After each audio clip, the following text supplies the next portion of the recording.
নমস্কাৰ বন্ধু বান্ধৱী সকল, কি খবৰ? আশা কৰোঁ সকলো ভালে কুশলে আছে। আৰু এতিয়া ভিডিঅ'টো আৰম্ভ কৰিছোঁ একদম এটা ছাৰ্ভিচিং চেণ্টাৰৰ পৰা, মানে গাড়ীখন ছাৰ্ভিচিং কৰিবলৈ আনিলোঁ। আৰু আনি থাকোঁতে মানে যিহেতুকে এটা বহি আছোঁ, ঘপককৈ এটা নিউজ দেখিলোঁ। গতিকে কি দেখিলোঁ সেইটো এতিয়া আপোনালোকক একদম ভিডিঅ'টো শেষলৈকে চাব, গম পাব।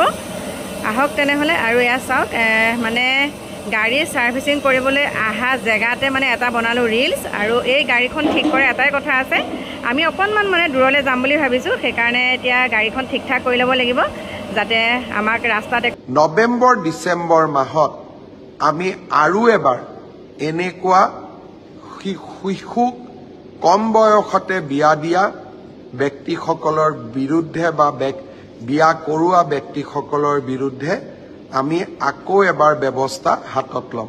মই ডিজিপি মহোদয়ক ইতিমধ্যে নিৰ্দেশ দিছোঁ যে প্ৰাথমিক সমীক্ষা আপুনি আৰম্ভ কৰক।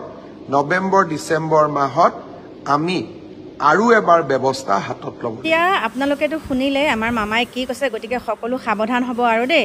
আৰু এইখিনিতে মই ভাল লগা দুকপিমান ফটো দিলোঁ আৰু লগতে এটা বানি দিছোঁ। আপোনালোকে কেনেকুৱা পালে জনাব। এতিয়া অলপ সময়ৰ পিছত আকৌ আপোনালোকৰ মাজলৈ আহি আছোঁ নতুন এটা ভিডিঅ'ৰ সৈতে। Bye bye.